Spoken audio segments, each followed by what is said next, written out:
Welcome education progress में मैं आपको आज एक्सेल के अंदर सम का फॉर्मूला बताऊंगा।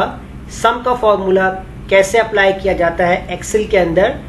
तो सबसे पहले अगर आप हमारे चैनल पे न्यू हैं तो आप हमारे चैनल को सब्सक्राइब कर लीजिए और हमारी वीडियोस को और हमारे चैनल को अपने फ्रेंड्स में शेयर कीजिए ताकि हमारी जो नोटिफिकेशन है वो उन तक भी पहुंच सके। तो स्टार्ट करेंगे आज एक्सेल सॉफ्टवेयर। एक्सेल सॉफ्टवेयर के अंदर आज मैं आपको बताऊंगा सम का फॉर्मूला। सम का फॉर्मूला एक्सेल के अंदर आप किस तरीके से अप्लाई कर सकते हैं और इनको आप कैसे यूज किए करेंगे। तो आज हम इसी फॉर्मूले को देखेंगे। सम का फॉर्मूला अप्लाई करने के हमारे पास जो है वो मुख्तलिफ तरीके हैं। अब कौन सा तरीका कहाँ यूज करना है ये आपके ऊपर डिपेंड करता है। अगर मैं यहाँ पर थोड़ा शीट को मैं जूम कर लेता हूं ताकि आपको जो है वो क्लियर नजर आए। अगर मैं यहां पर कुछ वैल्यूज ऐड करवा लेता हूं, जैसे मैंने 5, 6, 3, 4, 2, 8। अब मैंने क्या काम किया, मैंने इन तमाम वैल्यूज को सम करवाना है। तो सम करने के लिए आप यहां पर सिंपली अर्थमेटिक्स जो ऑपरेशंस होते हैं हमारे अर्थमेटिक ऑपरेशन का इस्तेमाल कर सकते हैं, या आप डायरेक्टली सम प्रॉपर्टी यानी कि सम फॉर्मूला का यूज करें। तो ये डिपेंड करता है कंडीशन के ऊपर। अगर मैं यहाँ पर किसी दो वैल्यूज को टोटल करना चाह रहा हूँ तो एक तरीका हमारे पास ये होता है कि हम इक्वल लगाएंगे और किसी भी एक सेल को सेलेक्ट करेंगे।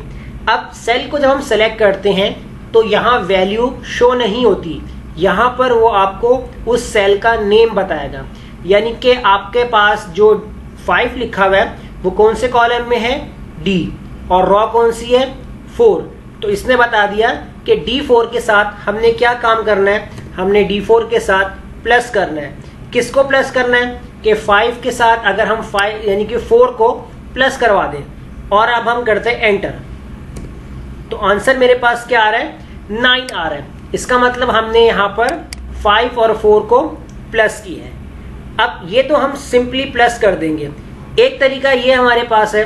दूसरा क्या है, अब मैं क्या कर लेता हूं, इन वैल्यूज को कॉपी करवा लेता हूं, यहां पेस्ट कर लेता हूं ताकि हम एक के ऊपर भी अप्लाई कर सकते हैं। यहां हम अलग अलग अप्लाई कर लेंगे तो ज्यादा इजी रहेगा। अब अगर हमें यहां पर पूरी वैल्यूज को एक साथ प्लस करना है तो इसके लिए हम क्या करते हैं, यहां पर इक्वल सम। तो ये प्रॉपर्टीज से हम अप्लाई करेंगे सम के फॉर्मूले को। सम का फॉर्मूला आपने लिखना है और उसके बाद आप यहाँ पर ब्रैकेट ओपन करेंगे। अब नंबर 1 के अंदर आपसे पूछ रहे हैं तो हम यहाँ पर सबको सम करवाना चाह रहे हैं। तो हमने क्या काम किया, इस पूरी रेंज को सेलेक्ट कर लिया और लास्ट में ब्रैकेट क्लोज कर लिया। यानी ब्रैकेट के अंदर हमने एक रेंज कॉल की है कि हमें इन तमाम नंबर्स का टोटल चाहिए। एंटर, 28 आ गया। अब इसी तरीके से अगर हम यहाँ पर इसी सम की प्रॉपर्टीज को यूज करते हुए किसी 2 या 3 या 4 वैल्यूज का सिर्फ टोटल देखना है तो वो कैसे देखेंगे, इक्वल सम का फॉर्मूला लगाएंगे, ब्रैकेट ओपन करेंगे। अब यहां आपने जैसे से सेलेक्ट कर लिया 5 को।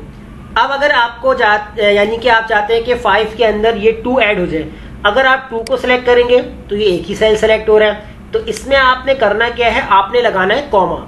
जब आप कॉमा लगाएंगे उसके बाद आप इस वाली वैल्यू को सिलेक्ट करें। अब जितनी वैल्यू को टोटल करना है आप कॉमा लगाकर सिलेक्ट करते जाएं। अब ब्रैकेट में क्लोज कर लेता हूं। फिलहाल मैंने यहाँ पर जो है वो 2 वैल्यूज को सिलेक्ट करना है और मैंने कर दिया एंटर। तो देखिए 5 + 2 7।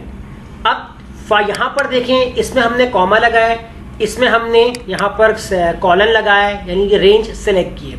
अगर मैं यहाँ से इस वाले फॉर्मूले से कॉमा हटा देता हूँ और मैं यहाँ पर कॉलन लगा लेता हूँ तो इस कॉलन का मतलब होता है जहां आपने पहले सेल सेलेक्ट किया और जहां आपने दूसरा सेल सेलेक्ट किया, यानी कि पहले से लेकर जो लास्ट सेल तक इसके दरमियान जितने भी सेल होंगे ये उन तमाम सेल्स को कवर कर लेगा।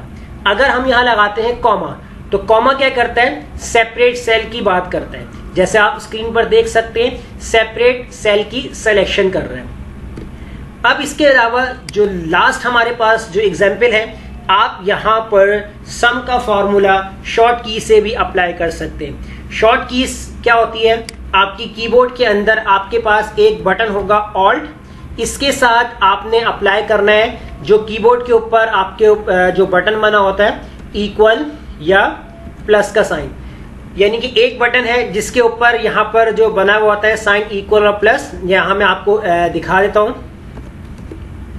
कीबोर्ड हम यहाँ पर सर्च कर लेते हैं,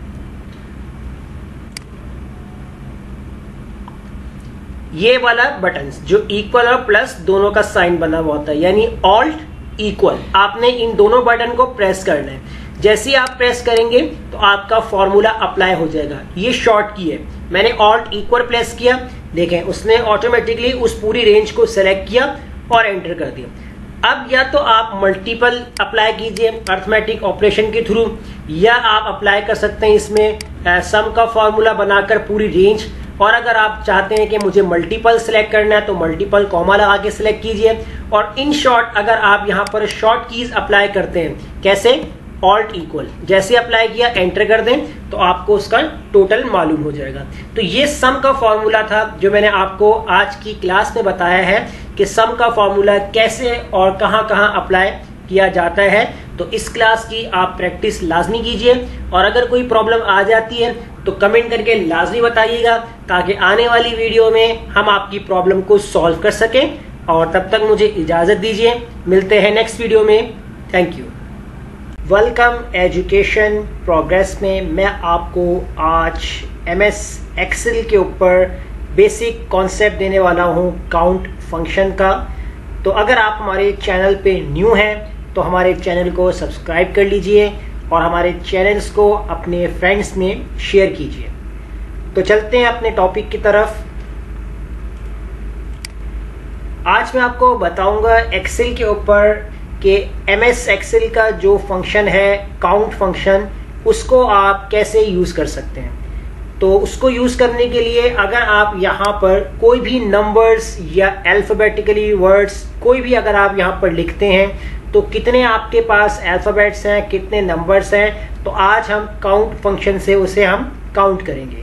अगर मैं यहाँ पर सीरीज़ बना लेता हूँ 1 2 इस तरीके से करके, और इन दोनों को सिलेक्ट करके कॉर्नर से पकड़कर अगर मैं इसको ड्रैग कर लेता हूं, तो ये तो सीरीज मेरे पास बिल्कुल काउंटेबल है कि मैंने 1 से लेकर 14 तक यहाँ पर मैंने नंबर्स ड्रैग किए। अगर इन्हीं नंबर के साथ अगर मैं कोई भी नंबर्स इस तरीके से ऐड करता चला जाऊं डिफरेंट, यानी कि बीच बीच से नंबर हम ऐड कर लें इस तरीके से जितने भी नंबर्स। अब यहाँ मैंने कितने नंबर्स जो है वो इसमें टाइप कर लिए हैं, तो अगर मेरे पास सीरीज बनी हुई होगी तो ऐसे मुझे मालूम हो जाएगा कि मैंने सिर्फ यहाँ पर 10 नंबर्स यहाँ पर राइट किए हैं। 10 नंबर्स की सीरीज इसलिए पता चल रही है क्योंकि हमने सीरियल नंबर भी डाले हुए हैं। अगर आपके पास यहाँ से हम सीरियल नंबर को डिलीट कर देते हैं, अगर आपके पास सीरियल नंबर नहीं है और आपने यहाँ पर एंट्री कर दी है नंबर्स की, अब टोटल कितने नंबर आपने ऐड किए हैं तो उसको कैसे मालूम करेंगे, वो है काउंट का फॉर्मूला। तो काउंट का फॉर्मूला लगाते हैं इक्वल काउंट फॉर्मूला यूज करेंगे, और यहां पर आपसे वैल्यू पूछ रहा है तो वैल्यू के अंदर हम यह सिलेक्ट कर लेंगे पूरी रेंज, इस तरीके से ब्रैकेट क्लोज कर देंगे और इंटर। जैसे हम इंटर करेंगे यहां देखें मेरे पास 10 आ गया है, तो आप देख सकते हैं 1 2 3 4 5 6 7 8 9 10। तो यानी कि मेरे पास टोटल जो नंबर्स यानी मैंने एंट्री की थी तो वो मैंने कितनी की है, नंबर ऑफ 10 एंट्रीज कर लिए। अब अगर यहाँ पर आप जितनी एंट्रीज करना चाहें आप कर सकते हैं, और लास्ट में आपने काउंट के फॉर्मूले से मालूम कर लेना है कि आपने नंबर ऑफ एंट्रीज कितनी की है। अब एक तरीका तो ये हो गया कि जिसमें हमने नंबर्स की एंट्री कर ली है। अगर यहाँ पर मेरे पास नंबर्स के अलावा अल्फाबेट्स होते हैं तो मैं यहाँ से अल्फाबेट्स लिख लेता हूँ, कोई भी अल्फाबेट्स। एक वर्ड मैंने टाइप कर लिया यहाँ पर और एक मैंने यहाँ पर वर्ड लिख लिया इस तरीके से। अब देखिए मेरे पास जो काउंट का फॉर्मूला है वो क्या काम कर रहा है कि जहां जहां से मैंने जो नंबर्स को हटा के टेक्स्ट लिखा है तो वहां पर उसने हमारे उन्हीं नंबर को माइनस भी किया है। कैसे देखें, 1 2 3 4 5 6 7 8, इसका मतलब मैंने इस रेंज के अंदर टोटल 8 एंट्रियां की हैं। तो इसने टेक्स्ट को काउंट क्यों नहीं किया, क्योंकि टेक्स्ट के लिए फॉर्मूला ये हम यूज नहीं कर सकते, क्योंकि काउंट जो फॉर्मूला होता है उसमें सिर्फ हम नंबर को काउंट कर सकते हैं। अगर आप चाहते हैं कि आपका जो रेंज है, जो आपकी रेंज बनी हुई है, इसमें अगर टेक्स्ट भी लिखा हुआ है तो इस टेक्स्ट को भी काउंट कर ले, तो आपने करना क्या है, इस फॉर्मूले को एडिट कीजिए। आपने काउंट के बाद जो है वो ए प्रेस करना है। तो देखें हमारे पास एक फॉर्मूला आता है काउंटा, यानी ये काउंट ए आप पढ़ें इसको। तो अगर आप नहीं भी ए टाइप करते, जब आप यहाँ लिखेंगे काउंट, तो देखें नीचे आपके पास आ रहा है काउंट ए। तो काउंट ए फॉर्मूला आप जब यहाँ पर सेलेक्ट करेंगे और इस ब्रैकेट्स के अंदर आपने उसी रेंज को सेलेक्ट करना है, ब्रैकेट क्लोज करना है और इंटर।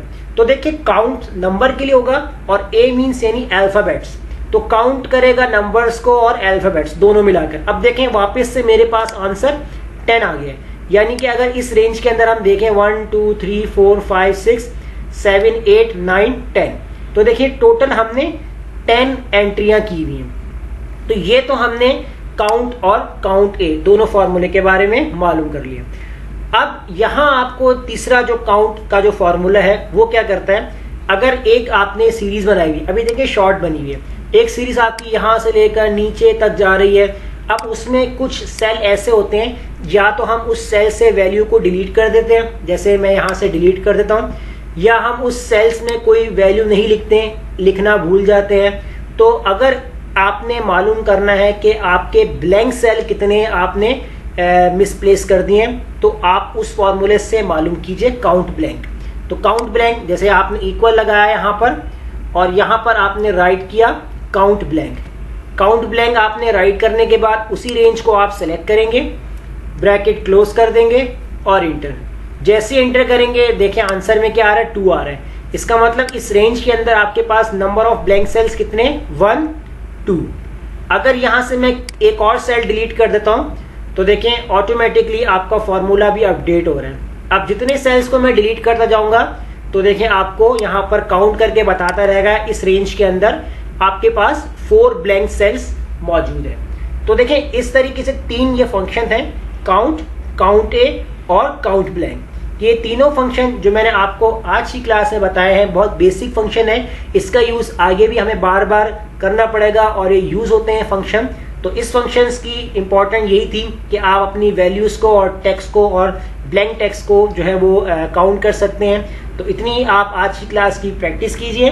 तो वीडियो में हम अगर कोई प्रॉब्लम आ जाती है आपको तो आप हमसे कमेंट करके लाजमी बताएं, ताकि आने वाली वीडियोस के अंदर हम आपकी प्रॉब्लम्स को जो है वो सॉल्व कर सकें। और तब तक इजाज़त दीजिए, मिलते हैं नेक्स्ट वीडियो में। Thank you. Welcome education progress में मैं आपको आज एक्सेल पे चैप्टर नंबर 3 सुपरस्क्रिप्ट और सबस्क्रिप्ट अप्लाई करना बताऊंगा। तो सबसे पहले आप हमारे चैनल को सब्सक्राइब कर लीजिए, अगर आप न्यू हैं तो सब्सक्राइब कीजिए और अपने फ्रेंड्स में हमारे चैनल को शेयर कीजिए ताकि हमारी उन तक भी हमारी वीडियोस पहुंच सके। तो चलते हैं अपने टॉपिक की तरफ। एक्सेल में सुपरस्क्रिप्ट और सबस्क्रिप्ट फंक्शन कैसे अप्लाई किया जाता है वो मैं आपको आज बताऊंगा। अगर हम यहाँ पर इस तरीके से लिखना चाहें फर्स्ट, सेकंड, थर्ड, फोर्थ या कोई भी केमिकल फार्मूला जो हम इसमें राइट करें तो वो सुपरस्क्रिप्ट और सबस्क्रिप्ट की मदद से कैसे होगा। अगर मैं यहाँ पर इस तरीके से लिखता हूँ 1 और ST यानी फर्स्ट, तो देखिए फर्स्ट तो यहाँ पर सिंपल इस तरीके से लिखा हुआ है, लेकिन सुपरस्क्रिप्ट में अगर हम लिखें यानी कि अपनी जो वैल्यूज है इसके टॉप पर, तो इसको आपने कैसे लिखना है, आपने इसी सेल को एडिट करना है डबल क्लिक करके। सिर्फ आपने S और T इन दोनों वर्ड को सिलेक्ट करना है और यहाँ फॉन्ट के फंक्शन में देखें यहाँ एरो बना हुआ है, इसके ऊपर आप क्लिक करेंगे और उसकी शॉर्ट की भी है Ctrl+Shift+F। तो जैसे हम इसके ऊपर क्लिक करते हैं तो हमारे पास एक पैलेट फंक्शन जो है वो ओपन हो जाएगी। यहाँ पर फॉर्मेट सेल्स के अंदर हम जाएंगे और यहाँ देखें नीचे आपके पास ऑप्शन है सुपरस्क्रिप्ट, सबस्क्रिप्ट। सुपरस्क्रिप्ट आपने करना है तो ये टॉप पर लेकर आएगा वैल्यू को, चेक लगाएं और इसको कर दें ओके। तो जैसे ओके किया आपने और एक बार बाहर क्लिक कर दीजिए और अब इस सीरीज को आपने यहाँ से ड्रैग कर देना है। तो देखिए ये आपका जो है वो सुपरस्क्रिप्ट फंक्शन बन चुका है। वरना आप इसका साइज नहीं कम कर सकते और ये कैसे टेक्निक से काम होता, तो इस तरीके से आप इसको अप्लाई कर सकते हैं। इसी तरीके से अगर हम किसी केमिकल फॉर्मूले की बात करते हैं तो मैं इस पूरे सेल को सेलेक्ट करता हूँ, मर्ज कर देता हूँ ताकि हमारा सेल थोड़ा सा विजिबल हो, यानी हम इसका साइज थोड़ा बड़ा कर लेते हैं। आगे मेरे पास एक फॉर्मूला लिखा हुआ है यहाँ पर H2O, ये केमिकल फॉर्मूला है, या CO2 या C+Cl-, तो जो भी केमिकल फॉर्मूला होगा उसके ऊपर कैसे काम होगा। अब H2O में हमने सिर्फ 2 को सिलेक्ट करना है, इसी फंक्शन में जाएंगे और यहाँ पर सबस्क्रिप्ट पे आपने क्लिक करना है और उसके बाद आप इसको कर देंगे ओके और बाहर क्लिक कर दें। तो ये देखें केमिकल आपका जो है केमिकल फॉर्मूला या केमिकल इक्वेशन जो भी है ये आपकी बन चुकी है। तो सबस्क्रिप्ट और सुपरस्क्रिप्ट का यूज एक्सेल में किस फंक्शन से और कहाँ से किया जाता है, तो इतना सिंपल फंक्शन था ताकि आप अपनी सीरीज या कोई भी केमिकल इक्वेशन अगर आपको बनानी है तो आप यही इसी फंक्शन से जाकर यूज कर सकते हैं। तो इतनी क्लास की जो है वो आज प्रैक्टिस कीजिए। शॉर्ट क्लास थी, ये टेक्निक थी कि कैसे हम सुपरस्क्रिप्ट और सबस्क्रिप्ट को यूज कर सकते हैं, जो मैंने आपको आज की क्लास में बता दिया है। और अगर कोई प्रॉब्लम आती है तो कमेंट में लाजमी बताइएगा ताकि हम आपकी प्रॉब्लम को आने वाली वीडियोस के अंदर जो है वो सॉल्व कर सकें। तो तब तक मुझे इजाज़त दीजिए, मिलते हैं नेक्स्ट वीडियो में। Thank you. Welcome education progress में मैं आपको आज बेसिक एक्सेल के अंदर फॉर्मेट टेबल के बारे में बताऊंगा। अगर आप हमारे चैनल पे न्यू हैं तो हमारे चैनल को सब्सक्राइब कीजिए और अपने फ्रेंड्स में भी शेयर कीजिए ताकि हमारी वीडियो जो डेली बेसिस पे अपलोड होगी उसकी नोटिफिकेशन उन तक भी पहुंच सके। तो चलते हैं अपने टॉपिक की तरफ। एक्सेल के अंदर जो हमारा आज बेसिक एक्सेल है उसके अंदर हम यहाँ पर कवर करेंगे फॉर्मेट टेबल। फॉर्मेट टेबल क्या चीज़ होती है, इसके ऊपर हम कैसे काम कर सकते हैं, तो आज हम इसी के बारे में देखेंगे। यहाँ पर एक्सेल के अंदर मैंने एक शॉर्ट डाटा बनाया हुआ है जिसमें हमारे पास 4 से 5 फील्ड की रिक्वायरमेंट है। इससे ज़्यादा आप बनाना चाहें 5, 6, 7, 8, 9, 10, ये डिपेंड करता है। अब हमने यहाँ पर समझना है कि फॉर्मेट टेबल क्या काम करता है, फिर आप चाहें इसमें 10 फील्ड बनाएं, 15 बनाएं या 20 बनाएं। हमारे पास रिक्वायर्ड में है आईडी नेम का हमारे पास कॉलम है, उसके बाद हमारे पास नेम का कॉलम है, उसके अंदर हमारे पास कॉन्टैक्ट का है, फिर हमारे पास है एड्रेस। तो इसे हम क्या कर लेते हैं, सेलेक्ट कर लेते हैं और सेंट्राइज कर लेते हैं। सेंट्राइज करने के बाद इतना एरिया जो है वो मैं यहाँ पर सेलेक्ट कर लेता हूँ और इनको मैं यहाँ से बॉर्डर दे देता हूँ ताकि वो इस तरीके से हाईलाइट हो जाए। अब करना क्या है, इसके अंदर फॉर्मेट टेबल अप्लाई करने से क्या फ़ायदा होता है कि हम स्पेसिफिक डाटा को यहाँ पर शो करवा सकते हैं। अब यहाँ देखिए स्क्रीन पर आपको 1 से लेकर 12 तक का जो डाटा है वो दिखा सकते हैं। अगर आपके सामने कोई एम्प्लॉयर या कोई स्टूडेंट या आप किसी सेकंड पर्सन से डाटा शेयर करना चाह रहे हैं और आप चाहते हैं कि सिर्फ आप उसी का डाटा सिर्फ उसको शो करके दिखाएं, बाकी सबके जो डाटा होंगे आप उनको हाईलाइट कर दें, यानी कि आप उनको हाइड कर दें। तो कैसे हाइड होगा, ताकि आपका जो भी एम्प्लॉयर्स या सेकंड पर्सन होगा वो किसी और का डाटा ना देख सके। तो इसके लिए क्या करेंगे, आपने टेबल को सेलेक्ट करना है यहाँ से यहाँ तक पूरा। अब शॉर्ट टेबल है तो इसलिए हमने यहाँ से क्लिक करके इस तरीके सेलेक्ट कर लिया। अगर लॉन्ग टर्म में कोई डाटा हो तो इतना पूरा यहाँ से सेलेक्ट करेंगे, पूरा वहाँ तक लेके जाएंगे।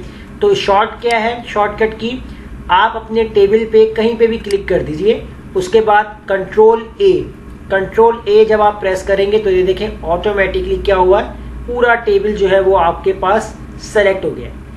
अब आपने करना क्या है, शॉर्ट की अप्लाई करना चाहे कंट्रोल टी टेबल की, वरना आप इंसर्ट पे जाएं। इंसर्ट में देखें यहाँ टेबल का फंक्शन है, इस टेबल के फंक्शन के वो माउस रखेंगे तो देखें आपके पास टेबल की शॉर्ट की लिखी हुई आ रही है कंट्रोल टी।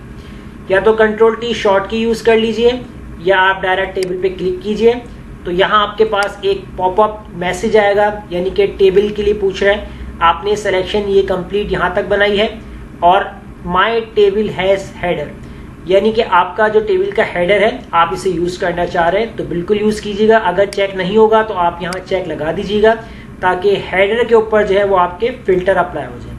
मैंने कर दिया इसको ओके। अब देखिए यहाँ पर आपके पास जो है वो फिल्टर अप्लाई हो चुके हैं। अब कोई हेडिंग्स इस तरीके से आपके पास कट हो रही हो, पूरी नजर ना आ रही हो, तो आप यहाँ से जो है इनके साइज बढ़ा सकते हैं। या तो कॉलम को सेलेक्ट कर लीजिए, अगर आप 1 बाय 1 करेंगे इस तरीके से तो इसमें भी आप पॉसिबल है कर सकते हैं इजीली, और टाइम भी लग सकता है अगर ज़्यादा कॉलम हो। तो आप क्या कीजिए, मैं कंट्रोल Z कर रहा हूं बैकवर्ड, आपने ऊपर से यानी कि इन कॉलम की हेडिंग से जिस तरह एरो बना हुआ है यहां से सेलेक्ट कीजिए, और अब आप किसी भी एक कॉलम को इस तरीके से जब आप एक्सपेंड करेंगे तो सारे कॉलम एक साथ जो है वो अपने साइज इंक्रीज कर रहे हैं, देखें, यानी अपने साइज बढ़ा रहे हैं। अब इससे क्या होगा, हमें पूरी हेडिंग्स जो होंगी वो प्रॉपर नजर आएगी। अब ये काम तो हमने कर लिया, अब इसके अंदर हम मजीद क्या चीज सेटिंग चेंज कर सकते हैं वो मैं आपको बताता हूँ। उससे पहले अगर हम यहाँ पर देखते हैं कि स्पेसिफिक आपको डाटा यहाँ पर शो करवाना है, बाकी सबको हाईलाइट यानी हाइड करवाना है।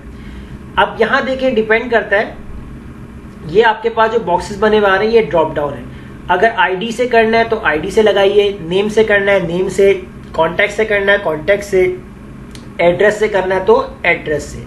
मैं फिलहाल आईडी से कर रहा हूं तो मैंने आईडी के ऊपर यहाँ पर क्लिक किया, सेलेक्ट ऑल के ऊपर यहाँ पर चेक लगा हुआ है, यहाँ स्क्रॉल करके देख सकते हैं। अगर आप यहाँ पर सेलेक्ट ऑल चेक हटा दें, आप चाहते हैं कि सिर्फ मुझे ना यहाँ पर जो है वो 5 का रिकॉर्ड देखना है, तो 5 जिसकी आईडी होगी आपने चेक लगाया और ओके कर दी। तो ये देखें 5 का नाम जो भी लिखा था फहद, कॉन्टैक्ट बता रहा है और उसका एड्रेस बता रहा है। अब अगर वापस से शो करवाना है तो आपने आईडी में ही जाना है, क्योंकि अगर आप नेम में जाएंगे तो यहाँ कुछ नजर नहीं आएगा। जहां से फिल्टर अप्लाई करेंगे वहीं से फिल्टर के साथ आपने दोबारा से सेटिंग चेंज करनी है, और जहां अप्लाई होगा वहां इस तरीके से सिंबल बना हुआ आएगा। अब यहाँ दोबारा क्लिक करेंगे, अगर आप चाहते हैं 5 के साथ 2 का रिकॉर्ड देखना है तो 2 का रिकॉर्ड देख लीजिए, तो देखिए दोनों का रिकॉर्ड आ रहा है। और अगर दोबारा से जाके सेलेक्ट ऑल पे चेक लगा दिया, ओके कर दिया, तो तमाम के रिकॉर्ड्स हमारे पास यहाँ पर शो हो जाएंगे। इसी तरह नेम के साथ भी काम कर सकते हैं कि नेम वाइज काम करना है कि सिर्फ मुझे यहाँ पर दानिश का रिकॉर्ड देखना है, आप इसको ओके कर दीजिए। तो देखिए दानिश का रिकॉर्ड में उसकी आईडी 8 है, कॉन्टैक्ट नंबर बता रहा है और एड्रेस बता रहा है। दोबारा से क्लिक कीजिए और अब यहाँ पर आप इमरान इसको सेलेक्ट कर लीजिए, ओके कर दीजिए। तो देखिए इमरान उसकी आईडी 12 है, कॉन्टैक्ट नंबर और एड्रेस बता रहा है। इस तरीके से वापस सेलेक्ट ऑल कर दीजिए, तो यहाँ से आप इनको ओके कर सकते हैं। तो देखिए ये फिल्टर्स के ऑप्शंस हैं, जिस तरीके से अगर आप यहाँ पर जो है वो फिल्टरिंग करना चाहे तो आप इनको फिल्टरिंग भी कर सकते हैं। अब हम करते हैं इसको कैंसिल। अब इसी के साथ देखिए यहाँ पर हमारे पास एक टैब आएगा, जब हम अपने टेबल को सिलेक्ट करते हैं तो हमारे पास एक डिजाइन का टैब आ जाएगा। अब इस डिजाइन के टैब के अंदर हमारे पास जो है वो डिफरेंट ऑप्शंस हैं, यानी कि जब अगर हम बात करते हैं टेबल स्टाइल ऑप्शन।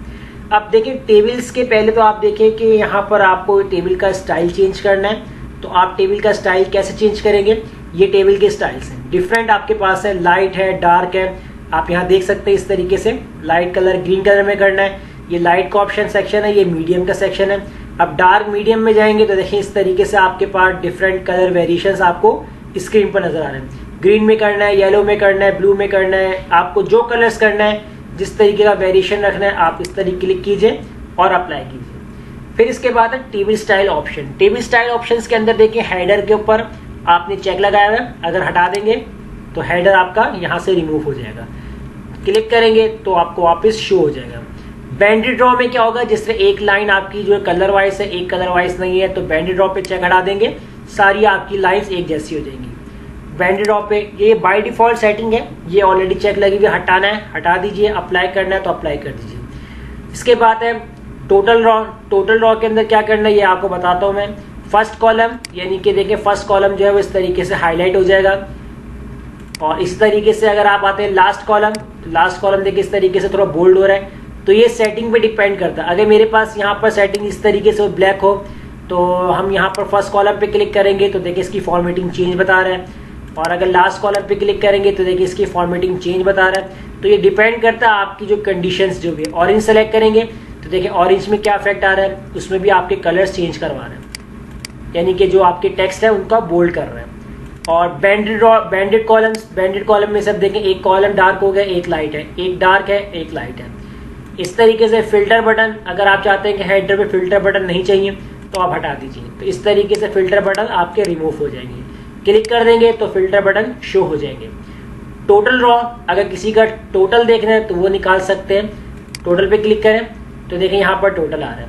अब यहाँ अगर आप देखें कि ये क्या बता रहा है कि टोटल आपको काउंट करने, काउंट की कंडीशन में क्या लगता है, काउंट का फॉर्मूला मैं बता चुका हूँ, मैं काउंट कैसे यूज करते हैं। तो देखिए यहाँ पर आप जाके काउंट पे क्लिक करेंगे तो बता देगा 1 2 3 4 5 6, टोटल आपके 12 है।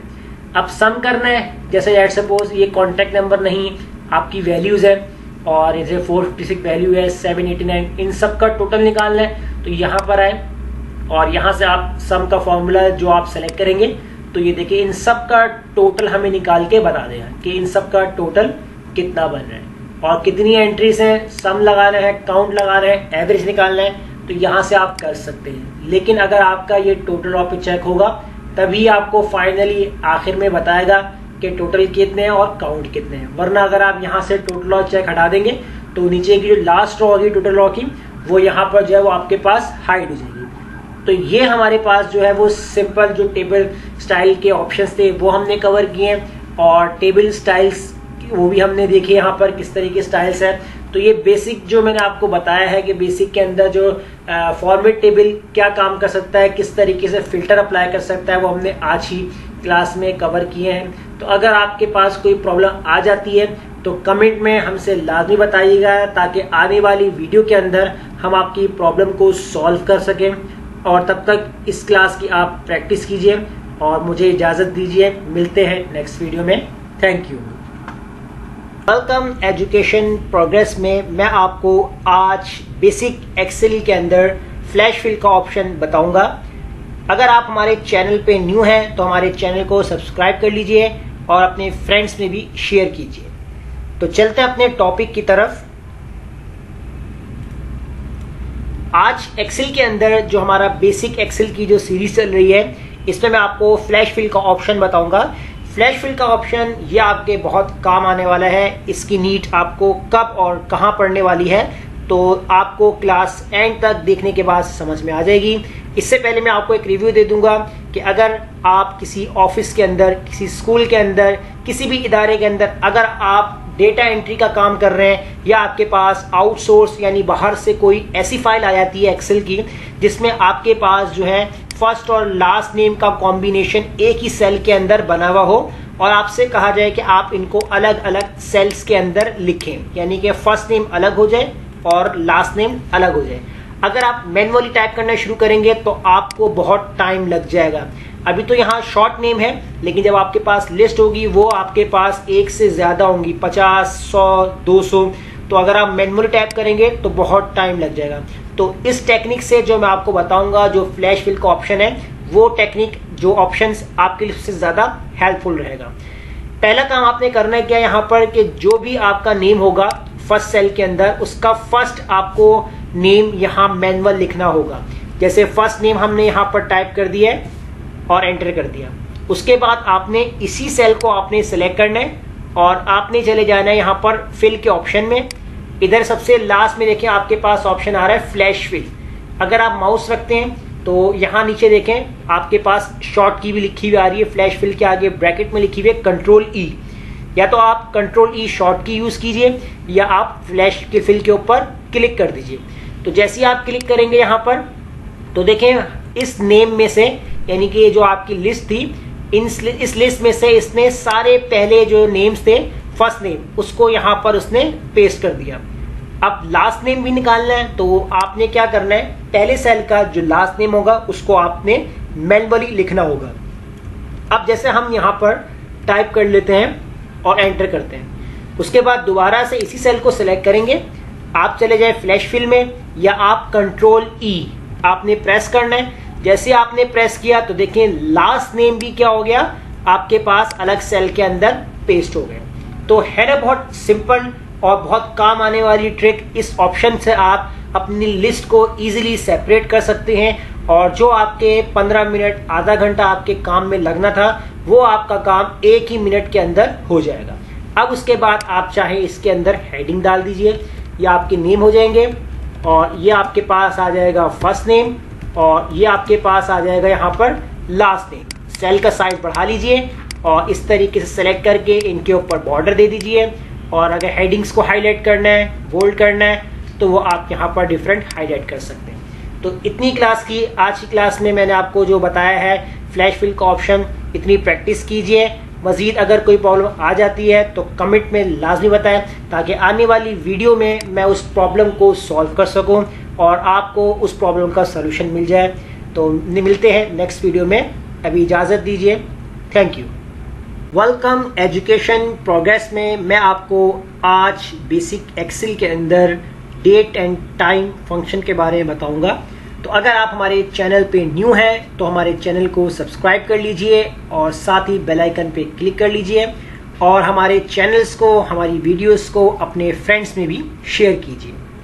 तो चलते हैं अपने टॉपिक की तरफ। आज बेसिक एक्सेल के अंदर मैं आपको डेट एंड टाइम के फंक्शंस के बारे में बताऊंगा। डेट एंड टाइम का फंक्शन बहुत इंपॉर्टेंट है। ये हमारे एक्सेल के जो बिगनर्स होते हैं उनके लिए सबसे ज़्यादा इंपॉर्टेंट है कि आपके पास कोई भी डेट फॉर्मेट आपको कस्टमाइज यानी खुद से कोई अप्लाई करना हो या आपके पास कोई भी ऐसा डेट फॉर्मेट मौजूद हो जिससे आप अपने लिहाज से उसको सही करना चाह रहे हो तो वो कैसे होगा। अगर मैं यहाँ पर डेट फॉर्मेट की मैनुअली बात करता हूँ तो मैनुअली अगर हम यहाँ पर लिखते हैं इस तरीके से 1 डैश और यहाँ लिखा है जनवरी डैश 2021 और हम कर देंगे इंटर। अब देखिए ये आपने मैनुअली टाइप किया है। अगर आप यहाँ पर इस फॉर्मेट को चेंज करना चाहते हैं तो आप उस फॉर्मेट को किस तरीके से चेंज करेंगे, हमारे पास डिफरेंट फॉर्मेट है। आप क्या करें, यहाँ पर उस सेल को सिलेक्ट कीजिए या उस रेंज को जितनी आपके पास डेट है। अगर एक से ज्यादा डेट है, जैसे मैं यहां से इसको ड्रैग कर लेता हूं 1 जनवरी से लेकर 10 जनवरी तक। अब मैंने इन पूरी डेट फॉर्मेट का यानी कि पूरा मुझे फॉर्मेट चेंज करना है तो यहां से मैं जाऊंगा कस्टम में। नीचे मेरे पास ऑप्शन है मोर नंबर फॉर्मेट और इधर देखें आप अलाइनमेंट, फॉन्ट, बॉर्डर, प्रोटेक्शन जहां भी हो आपने नंबर पे आना है। उसके बाद स्पेशल, यहाँ डिफरेंट कैटेगरीज है, जनरल पे हो, आप डायरेक्टली आ जाए यहाँ पर डेट पे। अब डेट के अंदर जब आप आएंगे तो यहाँ देखिएगा आपके पास डिफरेंट आपको जो है वो डेट फॉर्मेट नजर आ रहे हैं। डेट फॉर्मेट में या तो आपके पास कंप्लीट जो है वो मंथ का नेम लिखा हुआ होगा या आपके पास डे होगा, मंथ होगा, ईयर नहीं होगा, या आपके पास जो मंथ और डे है वो दो नंबर्स में होंगे, ईयर भी। इसी तरीके से जो ये नीचे दो फॉर्मेट है, एक ये और एक ये, इसमें देखें थर्ड इस तरीके से लिखा हुआ आ रहा है, इसमें 03 के साथ लिखा हुआ है। इसमें आपके पास मंथ और डे है, ईयर नहीं है, लेकिन इस अब की बार जो मंथ है वो अल्फाबेट में लिखा हुआ है। इसी तरीके से जब आप स्क्रॉलिंग करेंगे जो आपको फॉर्मेट उठाना है आप उठा सकते हैं। अब जैसे मैंने ये वाला फॉर्मेट ले लिया जिसमें मेरे पास सिर्फ मंथ और डे है तो मंथ और डे में हमारे पास नाम आएगा। तो हम करते हैं इसको ओके। तो देखें हमारे पास फॉर्मेट चेंज हो चुका है 1 जनवरी। अब अगर इसी के अलावा आप दोबारा से क्लिक करते हैं मोर नंबर फॉर्मेट पे जाते हैं, अगर यहां से आप सिलेक्ट करते हैं ये वाला फॉर्मेट तो इसको आपने कर दिया ओके। तो देखें इस तरीके से आ जाएगा। इसी तरीके से आप जितने यहाँ फॉर्मेट जो आप कस्टमाइज फॉर्मेट चेंज करना है वो आप यहां से जाके चेंज कर सकते हैं। अगर यहाँ आपने इस तरीके से कोई फॉर्मेट लिखा हुआ जिसमें 1/2/2021, अब इस फॉर्मेट को अगर आप चेंज करना चाह रहे हैं तो वो भी आप कर सकते हैं। इसको मैं ड्रैग कर लेता हूं।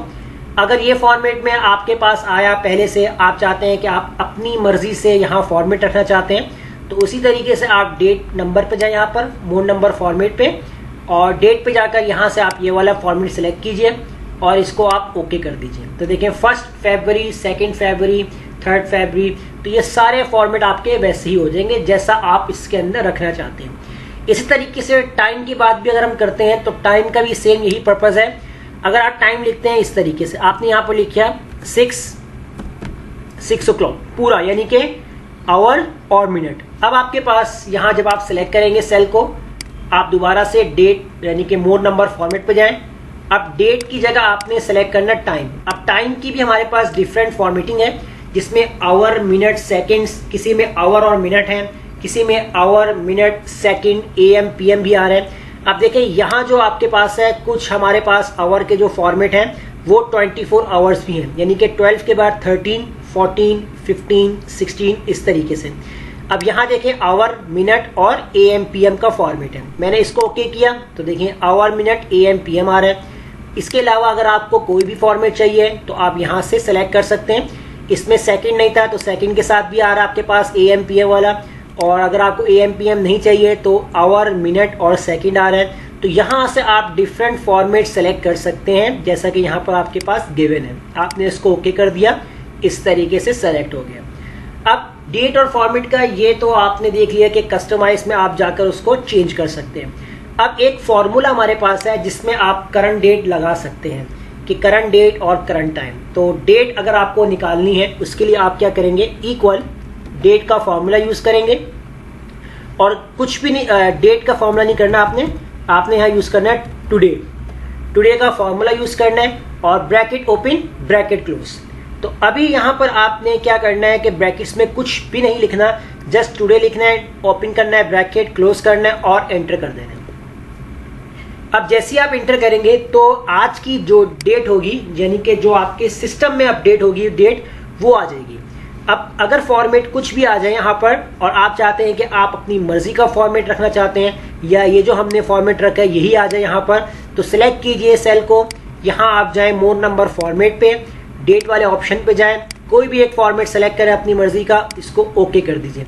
तो आपके पास जो आपके सिस्टम में जो करंट डेट अपडेट होगी वही डेट आपके पास आ जाएगी। अगर आप चाहते हैं कि आप इस डेट की शॉर्ट की यूज करना चाहें करंट डेट की, तो आपने यहां पर कंट्रोल और कॉलन प्रेस करना है। अब कंट्रोल कॉलन प्रेस क्या होता है, यहां हमारे पास कीवर्ड है, मैं यहां लिख देता हूं कंट्रोल प्लस कॉलन। तो कॉलन के साथ ही हमारे पास जो है वो उसी के बटन के अंदर सेमी कॉलन भी बना हुआ होता है। तो मैं यहां थोड़ा सा डिस्टेंस देता हूं ताकि आपको याद रहे कि आपने कॉलन प्रेस करना या सेमी कॉलन, ये दोनों आपके पास सिंबल एक ही बटन में मिलेंगे। तो कंट्रोल के साथ जब आप यहाँ पर कॉलन प्रेस करेंगे, जैसे ही मैंने कंट्रोल कॉलन प्रेस किया और एंटर कर दिया, तो देखें आज की डेट करंट डेट है वो आ जाएगी। फॉर्मेट चेंज करना है तो फॉर्मेट आप खुद से जाके यहाँ से चेंज कर सकते हैं। ये फॉर्मेट सिलेक्ट कर लिया और ओके कर दिया। तो देखें करंट डेट के लिए या तो आप टुडे फॉर्मूला यूज कर लीजिए या आप उसकी शॉर्ट की यूज कर लीजिए। इसी तरीके से आपने टाइम को निकालना है, तो टाइम को निकालने के लिए आपने क्या काम करना है, तो देखिए यहां मैं लिख लेता हूं इक्वल नाउ ब्रैकेट ओपन और ब्रैकेट क्लोज। नाउ फॉर्मूला जब आप यूज करेंगे, नाउ यानी कि आपके पास डेट एंड टाइम जब आप फॉर्मूले से निकालते हैं तो इसमें आपको इस फॉर्मूले से दोनों चीजें देगा, डेट भी और टाइम भी, क्योंकि नाउ मीन्स यानी दोनों चीजें प्रेजेंट है। तो ये बाय डिफॉल्ट का फॉर्मेट है। आपको टाइम देखना है तो आप सिलेक्ट कीजिए सेल को, मोर नंबर फॉर्मेट पे जाइए, टाइम में जाए और यहां से आप कोई भी एक फॉर्मेट सेलेक्ट कीजिए और इसको ओके कर दीजिए। तो देखिए यहाँ पर 24 आवर्स वाला जो हमने फॉर्मेट सिलेक्ट कर लिया है। जो भी फॉर्मेट आपको सिलेक्ट करना है, hours, minute, seconds, AM, PM, आपने वो सिलेक्ट कर लेना है। इसी तरीके से इसकी अगर आपको शॉर्ट की यूज करनी है तो आपने कंट्रोल प्लस शिफ्ट प्लस और कॉलन यूज कर लीजिए या सेमी कॉलन आपने यूज कर लेना है, यानी कि एक ही बटन के अंदर ये दोनों आपको मिल जाएंगे। अब जैसे ही आप कंट्रोल शिफ्ट कॉलन प्रेस करेंगे तो आपके पास टाइम आ जाएगा। तो देखें कंट्रोल शिफ्ट कॉलन से क्या काम हुआ है, इसका जो बाय डिफॉल्ट जो फॉर्मेट होता है वो इस तरीके से आ रहा है, 11:06 और PM बता रहा है। तो यानी कि 23 घंटे यानी आपके 11 होते हैं। तो आप यहां से भी अगर आपको फॉर्मेट चेंज करना है तो सेल को सिलेक्ट करके रखें, यहाँ मोर नंबर पे जाएं, फॉर्मेट पे टाइम्स में जाएं। अब यहाँ अगर आपको AM PM नहीं चाहिए तो आप यहाँ से AM PM वाला हटा दीजिए, सिलेक्ट करके इसको ओके कर दीजिए। अब यहाँ 23 बता रहा है, कोई मसला नहीं, आप चेंज कर दीजिए। यहाँ पर आपको सिंपल रखना है तो आप सिंपल यहाँ पर रख लीजिए, सेकंड्स के साथ सेलेक्ट कर लीजिए इस तरीके से। तो देखिए यहाँ पर डिफरेंट जो फॉर्मेट है, आवर्स, मिनट, ये भी आपको ध्यान रखना है कि 24 वाला सिलेक्ट करना है, 12 आवर वाला सिलेक्ट करना है, AM PM लगाना है। तो या तो आप शॉर्ट की का इस्तेमाल कर सकते हैं या आप फॉर्मूले का इस्तेमाल कर सकते हैं। तो बहुत सिंपल, बहुत टेक्निक थी बेसिक एक्सेल की कि डेट एंड टाइम में कंफ्यूजन होती है। जो बिगिनर्स लेवल के जो एक्सेल यूजर होते हैं तो उनके लिए ये क्लास बहुत इंपॉर्टेंट है ताकि आप अपने लिहाज से यानी कस्टमाइज फॉर्मेट बनाकर आप काम कर सकते हैं। तो इतनी क्लास की प्रैक्टिस कीजिए। कोई प्रॉब्लम आती है तो कमेंट में लाजमी बताइएगा ताकि आने वाली वीडियो में वो प्रॉब्लम जो है वो उसकी हम सॉल्यूशन निकाल सकें। तो अभी तक इजाजत दीजिए, मिलते हैं नेक्स्ट वीडियो में। Thank you. Welcome education progress में मैं आपको आज बेसिक एक्सेल पे मैं आपको डे फाइंड करना बताऊंगा। तो अगर आप हमारे चैनल पे न्यू हैं तो हमारे चैनल को सब्सक्राइब कर लीजिए और हमारे चैनल को अपने फ्रेंड्स में भी शेयर कीजिए। तो चलते हैं अपने टॉपिक की तरफ। आज मैं आपको बेसिक एक्सेल के अंदर जो हमारा टॉपिक है डे फाइंड, डे फाइंड कैसे किया जाता है कि लास्ट क्लास में मैंने आपको डेट की जो है वो कंडीशन बताई थी, डेट एंड टाइम के फॉर्मूले, और डेट एंड टाइम के फॉर्मूले के साथ जो हमने उसके फॉर्मेट भी देखे थे कि आप उसको कैसे कैसे फॉर्मेट में कन्वर्ट कर सकते हैं, चेंजिंग कर सकते हैं। तो लास्ट क्लास को हमारी लाजमी देख लीजिएगा तो आपको आइडिया हो जाएगा। और आज हम यहाँ पर उसी को टॉपिक को कंटिन्यू करते हैं, उसके आगे मजीद एडवांस चीज़ कैसे उसके अंदर सीखेंगे। तो डे फाइंड करने का तरीका क्या होता है कि अगर मैं यहाँ पर अपना डेट का कोई भी फॉर्मेट यहाँ पर लिखता हूँ, जैसे मैं यहाँ पर करंट डेट डाल देता हूँ, जैसे मैंने यहाँ पर 15/12/2021। अब यहाँ आपके पास ये फॉर्मेट आ रहा है। हम यहाँ पर फॉर्मेट अगर मैनुअली चेंज कर लें 15 जनवरी 2021 इस तरीके से कुछ, या 1 फरवरी 2019, तो अगर इसी फॉर्मेट पे काम करना हो और इसी फॉर्मेट को लेके चलना हो तो आपको नहीं मालूम कि डे कौन सा है और मंथ कौन सा है और ईयर कौन सा है। अब आज की डेट अगर आप इस पे गौर करते हैं तो ये थोड़ी सी आपके लिए इजीली होगी। आपको मालूम होगा कि 15 डेट होती है, 12 महीना है, क्योंकि 15वां महीना नहीं हो सकता। तो इसमें आपको बहुत इजी रहेगा समझने में। कुछ डेट हमारे पास इस तरीके से आ जाए कि जैसे यहाँ 5 लिखा हुआ है और 6 लिखा हुआ है और 2020 लिखा हुआ है। अब मुझे नहीं पता कि इसमें से 5 डेट है या 6 डेट है, या 5 मंथ है या 6 मंथ है। तो इसमें कंफ्यूजन हो सकती है कि बहुत से स्टैंडर्ड जगहों पे मंथ और डे और ईयर होता है, इस तरह यहाँ पर डे, मंथ, ईयर कुछ भी हो सकता है। अब अगर आप देखें कि इन दोनों फॉर्मेट के अंदर हमारे पास जो डे है वो कौन सा बनता है, यानी कि हमने यहाँ पर लगाना है इक्वल, आपने टाइप करना है टेक्स्ट फॉर्मूला, उसके बाद आप यहाँ पर देखेंगे वैल्यू। तो वैल्यू के अंदर आप सेलेक्ट करेंगे ये वाला सेल, आपने लगाना है कॉमा। अब फॉर्मेट टेक्स्ट की बात कर रहा है तो हम यहाँ पर डबल कोटेशन ओपन करेंगे और 2 टाइम डी प्रेस करेंगे। तो ये फॉर्मेट है डे मालूम करने का, quotation close, bracket close, enter करते हैं। अब देखें इसने हमें बता दिया कि डे क्या था आपके इसके अंदर 15 था। अब इसी तरीके से अगर आप यही फॉर्मूला इस वाले कंडीशन के साथ लगाते हैं, ये वैल्यू कॉमा लगाया आपने, अब यहां आपसे पूछेगा फॉर्मेट टेक्स्ट। अब यहां आपने टाइप किया, डबल कोटेशन ओपन किया, और डबल कोटेशन ओपन करने के बाद यहां पर आपने डी प्रेस किया, कोटेशन क्लोज और ब्रैकेट क्लोज, एंटर करेंगे यहां पर। तो देखिए यहां पर इसने हमें बता दिया कि 5 जो था वो आपके पास डे है, 6 जो है वो आपके पास मंथ है। अब 6 मंथ कौन सा है, वो जून का महीना आपका, तो इसका मतलब 5 जून 2021। तो इस तरीके से देखें हमने डे तो निकाल लिया। अब ये हम देख सकते हैं अगर आपके पास कोई ऐसी डेट हो जैसे कि 2021 की जगह हमने कर दिया 2020 कर दिया। अब हम देखें कि 2020 में 15 तारीख और 12वां महीना, यानी कि 15 तारीख 12वें महीने की कौन सी 2020 में कौन सा दिन पड़ता है। तो हम यहाँ पर कैलेंडर खोलेंगे, कैलेंडर में जाके रिवर्स करेंगे और सर्च करेंगे। तो ये आपको मैच करके मैं दिखा भी दूंगा, लेकिन आप डायरेक्टली फॉर्मूले की मदद से भी आप यहाँ पर मालूम कर सकते हैं।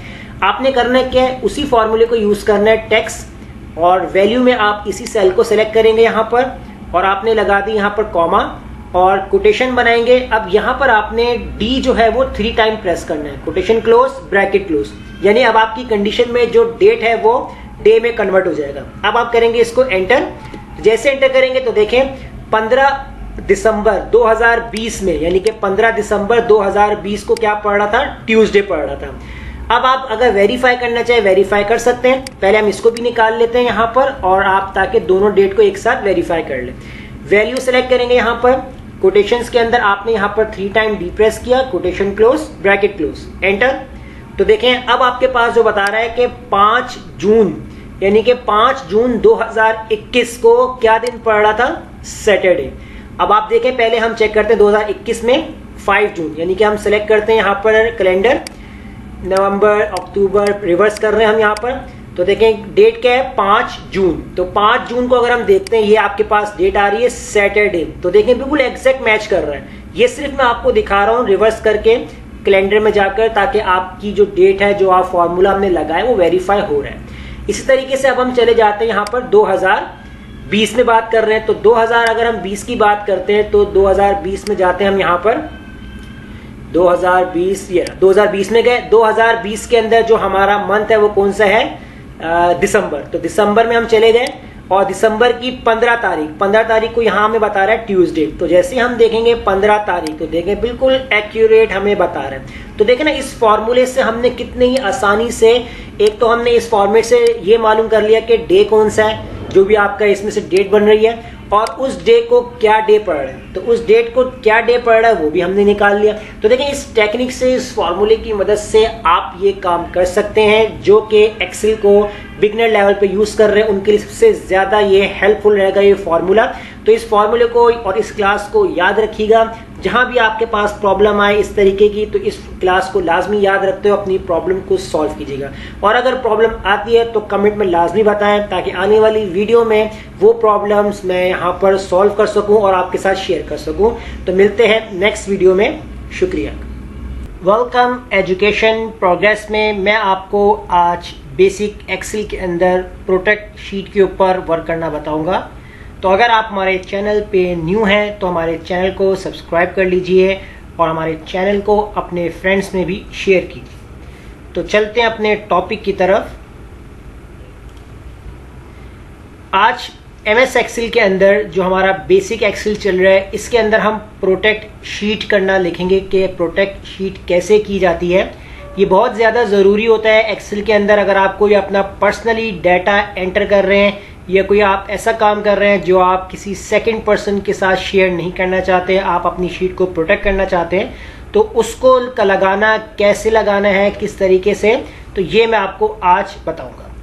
तो आपने करना क्या, यहाँ पर कुछ भी नहीं करना। अभी मैं आपको यहाँ पर एक चीज़ दिखाता हूँ कि अगर आप अपनी शीट के ऊपर कुछ भी यहाँ पर नाम लिख लें या आप कुछ भी इसके अंदर एंट्री कर लें, या 1 2 3 4 5 कुछ भी आप नंबर्स टाइप कर लीजिए। अभी इस शीट के ऊपर हम अपना डाटा जो है वो एंटर कर सकते हैं, लेकिन जब प्रोटेक्ट लग जाएगा, जब हम इसके अंदर कोई भी चेंजिंग नहीं कर सकते, यानी प्रोटेक्ट मीन्स यानी आपका पासवर्ड। अब वो कैसे लगेगा, तो देखें, उसके लिए दो जगह से आप अपने शीट को प्रोटेक्ट कर सकते हैं। एक तो ये कि आपके पास जहां आपकी शीट का नेम होगा, इसके ऊपर आप जब राइट क्लिक करेंगे तो यहाँ आपके पास लिखा हुआ आएगा प्रोटेक्ट शीट। इसको आपने क्लिक करना है तो आपके पास एक प्रोटेक्ट शीट का जो है बॉक्स ओपन होगा। तो यहाँ आप देंगे पासवर्ड। अब आप इसको कैंसिल कर दीजिए। एक तरीका है तो आप यहाँ से राइट क्लिक करके प्रोटेक्ट शीट में भी जा सकते हैं। दूसरा ऑप्शन ये होता है कि आप यहाँ देखें रिव्यू का टैब है, इस पर आप क्लिक कीजिए और यहाँ देखें आपको नजर आ रहा होगा प्रोटेक्ट शीट। इसके ऊपर आप जब क्लिक करेंगे तो देखें सेम वैसा ही आपको मैसेज जो है वो यहाँ पर मिल जाएगा, एक बॉक्स ओपन होगा। अब यहाँ आपसे पूछेगा कि आपने इस शीट का पासवर्ड क्या रखना है। अब मैं यहाँ पर पासवर्ड यहाँ पर अप्लाई करता हूँ 147। तो कुछ भी पासवर्ड रख सकते हैं, ये तो सिर्फ हमने पासवर्ड रख लिया अपने पास से। अब मैं इसको कर दूंगा ओके। अब यही मेरे पास पासवर्ड मुझसे पूछेगा कि आप अपना वही पासवर्ड कंफर्म कीजिए, आपने जो पासवर्ड रखा है। तो यहाँ भी हम वही टाइप करेंगे 147। अब हम कर देंगे इसको ओके। अब क्या हुआ, हमारी शीट प्रोटेक्ट हो चुकी है। अब जब भी हम फाइल को ओपन करेंगे तो हमें ये सिर्फ डाटा नजर आ रहा है। अगर हम यहाँ पर कुछ भी लिखने की कोशिश करते हैं तो देखें हमारे पास एक मैसेज आ जाएगा, the cell or chart you are trying to change is on protect sheet. तो आप कुछ भी नहीं लिख सकते हैं, सिर्फ अपनी शीट को प्रोटेक्ट करके आप सिर्फ अपना डाटा देख सकते हैं। अब जैसे ही आप यहाँ कुछ लिखने की कोशिश करेंगे कहीं भी किसी भी सेल के ऊपर, तो देखें आपको एक मैसेज शो कर देगा कि आप इस शीट का पहले जो पासवर्ड है वो ब्रेक करें, उसके बाद आप वर्क करें। अब आपको पासवर्ड ब्रेक करना है तो दोबारा से ऑप्शन, या यहाँ से राइट क्लिक करके अनप्रोटेक्ट शीट जो लिखा हुआ है यहाँ क्लिक कर दीजिए, या रिव्यू के अंदर जाएंगे तो यहाँ देखें लिखा हुआ है अनप्रोटेक्ट शीट, इसको क्लिक कीजिए। तो यहाँ आपसे पासवर्ड पूछेगा, हमने पासवर्ड रखा था 147 और इसको हम कर देंगे ओके। अब जैसे ओके करेंगे, अब आप किसी भी सेल के ऊपर कुछ भी लिखना चाहेंगे एंटर कीजिए, तो आप यहाँ पर चेंजिंग कर सकते हैं और मजीद आप इसके अंदर एंट्री कर सकते हैं, कहीं पे भी आप लिखना चाहें लिख सकते हैं। तो देखें इस तरीके से जो है आप अपनी शीट को प्रोटेक्ट कर सकते हैं और लाजमी करना चाहिए, ताकि सेकंड पर्सन या सेकंड यूजर जो है वो आपकी शीट को इधर से उधर ना कर सके और उसमें कोई चेंजिंग ना कर सके। तो ये थी हमारी आज की क्लास। तो अगर इसमें कोई प्रॉब्लम आ जाती है तो कमेंट करके लाजमी बताइएगा, ताकि आने वाली वीडियो के अंदर हम आपकी वो प्रॉब्लम को सॉल्व कर सकें। तो अभी मुझे इजाज़त दीजिए, मिलते हैं अगली वीडियो में। शुक्रिया। वेलकम एजुकेशन प्रोग्रेस में मैं आपको आज बेसिक एक्सेल के अंदर प्रोटेक्ट वर्कबुक करना बताऊंगा। तो अगर आप हमारे चैनल पे न्यू हैं तो हमारे चैनल को सब्सक्राइब कर लीजिए और हमारे चैनल को अपने फ्रेंड्स में भी शेयर कीजिए। तो चलते हैं अपने टॉपिक की तरफ। आज का जो हमारा टॉपिक है वो है प्रोटेक्ट वर्कबुक। लास्ट क्लास के अंदर हमने प्रोटेक्ट शीट करना देखा था कि आप अपनी शीट को प्रोटेक्ट कैसे कर सकते हैं। तो आज हम यही बात करेंगे कि प्रोटेक्ट वर्कबुक। तो अगर जिसने शीट प्रोटेक्शन की क्लास नहीं देखी है तो आप लाजमी देख लीजिएगा। मैंने जो है यहाँ पर आई बटन के अंदर उस क्लास का लिंक दिया हुआ है, तो आप वहां से जाकर देख सकते हैं। तो अभी हम यहाँ पर जो है वो प्रोटेक्शंस की बात कर रहे हैं कि एक प्रोटेक्ट फाइल आप कैसे बना सकते हैं, वर्कबुक क्या होता है और शीट प्रोटेक्ट क्या होती है, तो वो आपको मालूम होना चाहिए। अब वर्कबुक के लिए पहला काम हम क्या करेंगे, यहाँ पर आप देख सकते हैं कि नीचे जो आपके पास शीट 1 लिखा हुआ आ रहा है, आप यहाँ से शीट 2 और यहाँ से आप शीट 3 और यहाँ से आप कर दीजिए शीट 4। जितनी आप शीट लेना चाहें इसमें आप ले सकते हैं। अब देखें, आप किसी भी शीट के ऊपर एक्टिव हो सकते हैं। किसी भी शीट को अगर आपने राइट क्लिक करके डिलीट करना चाहें तो आप डिलीट भी कर सकते हैं। नेम चेंज करना है, नेम भी चेंज कर सकते हैं। अगर आपने कोई पार्ट डिलीट कर दिया तो वो क्या होगा, डिलीट हो जाएगा। लेकिन जितनी आप शीट यहाँ पर ऐड करना चाहें आप इसमें ऐड भी कर सकते हैं। अब जैसे आप यहाँ पर कोई भी एक शीट को डिलीट कर देते हैं, हमने डिलीट कर दिया तो आपकी शीट डिलीट हो चुकी है। अगर आपको यहाँ पर राइट क्लिक करके नेम लिखना है तो आपने यहाँ से रीनेम पे क्लिक किया और आपने यहाँ पर ऐड कर दिया डाटा, कुछ भी नाम दे दिया। तो देखें, ये अभी हम तो ये काम सारा काम कर सकते हैं जब तक हम अपनी शीट को यानी कि अपने वर्कबुक को प्रोटेक्ट नहीं करते। अब देखें, इसकी पोजीशन चेंज हो रही है कि शीट 1 है, शीट 2 है, शीट 3 को हम आगे ले गए, यहाँ हमने सेट कर दिया, शीट 4 को पीछे कर दिया, डाटा वाली शीट को हम यहाँ ले आए। तो इस तरीके से हम इसको अरेंज भी कर रहे हैं। अब अगर आपने क्या करना है, यहाँ पर रिव्यू में जाना है और यहाँ देखें आपके पास है प्रोटेक्ट वर्कबुक। प्रोटेक्ट वर्कबुक पे जब आप क्लिक करेंगे तो आपके पास एक बॉक्स ओपन होगा, यहाँ आपसे पासवर्ड रिकमेंड करेगा। तो अब यहाँ पासवर्ड दे दिया आपने 789, कुछ भी दे सकते हैं पासवर्ड। ये मैंने सिर्फ सिंपल पासवर्ड रखा है इसके अंदर। ओके किया, कंफर्मेशन मांग रहा है 789 और इसको भी कर देंगे ओके। अब प्रोटेक्ट कैसे किया है इसने वर्कबुक को। अब अगर मैं किसी भी शीट के ऊपर जंप कर जाऊं और अगर मैं किसी शीट को मूव करवाना चाहूं तो देखिए मेरी शीट नहीं मूव होगी। आपकी जितनी प्रोटेक्ट थी यानी कि जितनी भी आपकी शीट्स हैं वो आपकी प्रोटेक्ट हो चुकी हैं। तो एक से ज्यादा अगर शीट होती हैं तो वो वर्कबुक बन जाती है आपकी। तो ये प्रोटेक्ट कर सकता है वर्कबुक को। तो अब यहाँ अगर मैं किसी भी शीट को राइट क्लिक करता हूँ तो देखिए ना रीनेम हो सकता है, ना ही हम यहाँ पर डिलीट कर सकते हैं और ना ही हम यहाँ से मजीद शीट ऐड कर सकते हैं। अगर कोई सेकंड पर्सन आपकी शीट नंबर 2 को डिलीट करना चाहे तो वो नहीं कर सकता। तो देखिए इसका फायदा क्या हुआ, आप अपनी जो शीट्स को प्रोटेक्ट कर सकते हैं, यानी आपकी जो वर्कबुक है वो प्रोटेक्ट हो चुकी है। अब उसके अलावा आप किसी भी शीट के ऊपर पासवर्ड देना चाहते हैं, आप अपनी शीट को प्रोटेक्ट करना चाहते हैं तो आप प्रोटेक्ट शीट भी लगा सकते हैं। तो ये मैंने लास्ट क्लास में बताया है, तो वहां से आप जाके देख सकते हैं कि प्रोटेक्ट शीट किस तरह लगाते हैं। अब इसी के साथ देखिए हम यहाँ पर एक काम और कर लेते हैं। तो पहले तो मैं क्या कर लेता हूँ, इसको वापस से जो है प्रोटेक्ट हटा देता हूँ इसमें से 789 और इसको मैंने कर दी ओके। अब देखें आपकी शीट एक्टिव हो चुकी है। जितनी आप शीट ऐड करना चाहें राइट क्लिक करके डिलीट, रीनेम वगैरह वो आप सब कर सकते हैं। अब एक काम इसमें हमने एक और क्या करना है कि आप किसी भी शीट के ऊपर है, जैसे शीट 1 पे आ गए हम। अब यहाँ मैंने कोई भी डाटा बना दिया इस तरीके से और इस तरीके से यहाँ पर मैंने हेडिंग डाल दी नेम, एड्रेस और इसके अलावा कॉन्टैक्ट। अब जैसे कि आप चाहते हैं कि आप अपनी फाइल को जब भी ओपन करें या आपकी फाइल आपकी इजाज़त के बगैर कोई इसको ओपन कर लेता है तो आपका जो भी डाटा इसके अंदर होगा कोई सेकंड पर्सन उसको देख भी ना सके, तो उसको भी आप प्रोटेक्ट कर सकते हैं। उसका तरीका क्या है, तो आप पहले इस फाइल को सेव कर लीजिए। सेव करेंगे Ctrl+S और ब्राउज में चले जाएं और आप यहाँ पर इसको सेव करवा दें। हम यहाँ पर करवा दें डॉक्यूमेंट में और इधर हम नाम दे देंगे प्रोटेक्ट, कोई भी नाम दे दें और इसे हम कर देंगे सेव। आपकी लोकेशन आपके पास जो भी होगी वो आपने उसको सेव करवा लेना है उसके बाद आप यहाँ डॉक्यूमेंट में चले जाएं और ये आपके पास आपकी फाइल आ चुकी है। अब इसमें आपने करना क्या, यहाँ पर फाइल में जाना है। यहाँ देखें आपके पास ऑप्शन है प्रोटेक्ट वर्कबुक, इसके अंदर जाएंगे। यहाँ आपके पास ऑप्शन आ रहा है इनक्रिप्ट विद पासवर्ड। इस ऑप्शन के ऊपर जब आप क्लिक करेंगे तो ये आपके पास पासवर्ड मांगेगा। अब ये वाला पासवर्ड क्या काम करता है वो भी आपको समझ में आएगा। मैंने यहाँ पासवर्ड डाल दिया 147। ओके, कंफर्मेशन बात कर रहा है मुझसे, 147 ओके कर देंगे। अब आपके पास इनक्रिप्ट विद पासवर्ड लग चुका है। हम इसके बैक करके वापस से आ जाते हैं यहाँ पर। अब अगर मैं यहाँ पर Ctrl+S करता हूँ, अपनी फाइल को सेव कर लेता हूँ और मैं क्या करूँगा है कि जब भी मुझे अपनी फाइल ओपन करनी हो तो मैं क्या कर लेता हूँ, पहले तो मैं इसको जो है वो डिलीट कर दूँ। पहले मैं यहाँ से फाइल मैंने यहाँ से कर दिया बंद, मेरी पूरी जो फाइल एक्सेल की बंद हो गई है।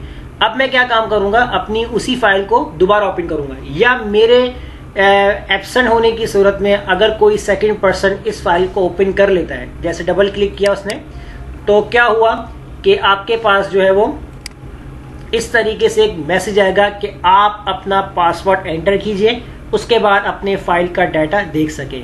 आपने इतनी स्ट्रिक्टली इसके अंदर पासवर्ड ऐड कर दिया है कि आपके विदाउट आपकी परमिशन के बगैर आपका जो पर्सनल या आपका प्राइवेट डाटा होगा वो नहीं देख सकता। तो इस चीज़ की भी प्रोटेक्शन आप लगा सकते हैं।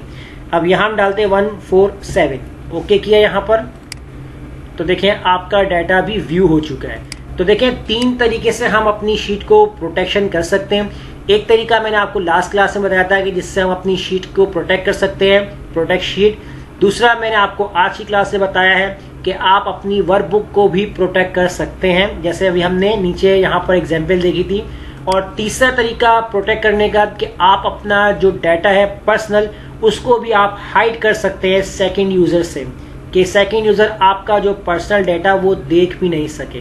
तो ये देखिए प्रोटेक्शन जो होती है एक्सेल के अंदर बहुत इंपॉर्टेंट होती है, क्योंकि इसमें आपके बहुत से अकाउंट्स के डाटा होते हैं, तो वो आप किसी से नहीं शेयर करना चाहते, तो आप उनको प्रोटेक्ट करके लाजमी रखिए ताकि आप उसके अंदर कोई सेकंड पर्सन चेंजिंग ना कर सके, उसको डिलीट ना कर सके, तो आपकी फाइल जो होगी वो एकदम सेफ रहेगी। तो देखिए इस तरीके से आप प्रोटेक्शन लगाइए, इसकी प्रैक्टिस कीजिए, और अगर कोई प्रॉब्लम है तो नेक्स्ट क्लास में हम उस प्रॉब्लम को सॉल्व करेंगे। तो कमेंट में लाजमी बताइएगा। ये मैं आपसे दोबारा कह रहा हूँ कि अगर कोई प्रॉब्लम आ जाती है तो लाजमी शेयर करें, ताकि आने वाली वीडियो में हम उस प्रॉब्लम का सॉल्यूशन लेकर आएँ और आपके सामने उसकी एक न्यू क्लास बनाकर एक प्रॉपर तरीके से आपको समझाएं। तो अभी इजाज़त दीजिए, मिलते हैं नेक्स्ट वीडियो में। Thank you.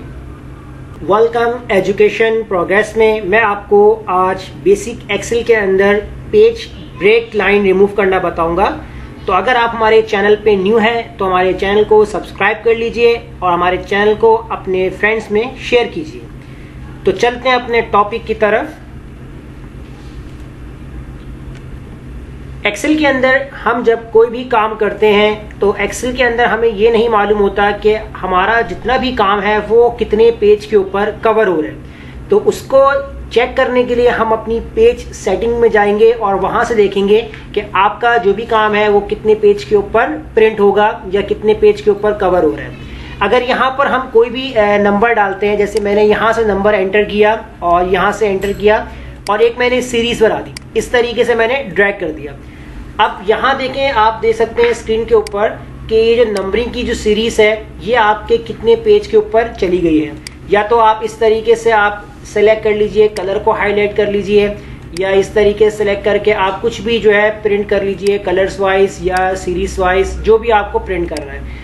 अब यहाँ देखेंगे कि आपका जो ये जितना भी डाटा है वो 1 पेज पे है या 2 पेज पे या 3 पेज पे। उसके लिए आप क्या करेंगे, यहाँ पर व्यू के ऑप्शन में जाएं, यहाँ आपके पास है वर्कबुक व्यूज। आप क्या करें, आपके पास नॉर्मल होता है बाय डिफॉल्ट। आप जब जाएंगे पेज लेआउट तो यहाँ आपको पता चल जाएगा कि आपका जो काम है वो कितने पेज के ऊपर मेंशन हुआ है। तो जैसे हम यहाँ पर क्लिक करते हैं तो देखें, आप स्क्रीन पर देख सकते हैं कि आपका जो वर्क है वो 2 पेज के ऊपर जा रहा है। मैं जब यहाँ से जो है जूम आउट कर लेता हूँ पेज को, तो ये देखें इसने क्या काम किया है। पेज लेआउट पे जब हमने क्लिक किया तो इसने पेजेस के लेआउट बना दिए। इससे आसानी हो जाएगी कि आपका जो डाटा है वो कितने पेज के ऊपर जा रहा है। अब अगर आप वापस से इसको अपने 1 पेज पे या इस पेज लेआउट को रिमूव करना चाहते हैं तो वो आप कर सकते हैं। जैसे आप नॉर्मल पे क्लिक करेंगे तो देखें आप वापस से ही अपने पूरे नॉर्मल पेज के ऊपर यहाँ पर आ जाएंगे। लेकिन एक चीज आप देखें यहाँ पर कि आपके पास जो है यहाँ पर इस तरीके से एक डॉटेड लाइन आ रही है। इस डॉटेड लाइन का मतलब है कि आपका डाटा एक पेज से दूसरे पेज के अंदर जा रहा है। लेकिन अगर हम यहाँ पर इस डॉटेड लाइन को रिमूव करना चाहें तो वो कैसे होगी, क्योंकि पहले यहाँ पर डॉटेड लाइन आपके पास मेंशन नहीं थी। तो अब आप इस डॉटेड लाइन को खत्म कैसे करेंगे, आप यहाँ पर फाइल में जाएं, फाइल में देखें नीचे यहाँ पर ऑप्शन है, आपके पास ऑप्शन है, इसके ऊपर क्लिक करेंगे और आप चले जाएं फिर एडवांस में। और आपने क्या करना है, यहाँ से स्क्रॉल करते हुए नीचे आना है और स्क्रॉल करते हुए जैसे नीचे आएंगे तो यहाँ आपके पास ऑप्शन आएगा display option for this worksheet. तो यहाँ देखिए आपने क्या करना है, यहाँ आपके पास चेक लगा हुआ होगा शो पेज ब्रेक्स। तो जैसे ही आप इधर चेक हटा देंगे और इसको आप करेंगे ओके, तो देखें आपके पास जो डॉटेड लाइन थी वो आपकी रिमूव हो चुकी है। इसका मतलब है कि अब आप यहाँ पर व्यू पे यानी कि पेज लेआउट पे दोबारा क्लिक करते हैं और अब दोबारा से अगर आप नॉर्मल पे जाते हैं तो देखें अब वो जो पेज ब्रेकअप की जो लाइंस थी वो अब आपके पास नहीं शो होगी। आपने वहां से ऑप्शन में जाकर चेक हटाना होगा, अगर आप नहीं हटाएंगे तो वो लाइन आपके पास शो हो जाएगी। तो देखें इस तरीके से आप अपने डाटा को व्यू में जाके देख सकते हैं कि कितने पेज के ऊपर कवर हो रहा है और पेज ब्रेक लाइन की जो सेटिंग थी वो कैसे रिमूव होती है। तो इस तरीके से आप इसकी क्लास की प्रैक्टिस कीजिए। अगर कोई प्रॉब्लम आ जाती है तो कमेंट में लाजमी बताइएगा ताकि आने वाली वीडियो में हम उस प्रॉब्लम को सॉल्व कर सकें। तो अभी इजाजत दीजिए, मिलते हैं नेक्स्ट वीडियो में। शुक्रिया।